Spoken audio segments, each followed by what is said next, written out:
How to block GoGuardian on school Chromebook.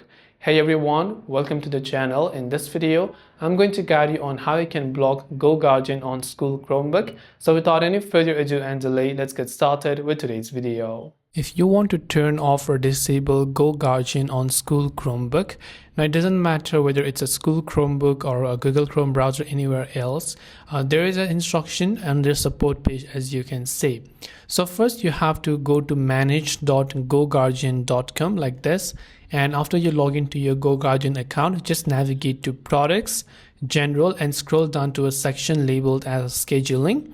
Then when you go to that option, you have to uncheck or check this option that called enabling out of school mode, and ensure that both filter during out of school are disabled. By the way, uncheck all the days so that there are no days in the in-school hours, and remove any IP ranges.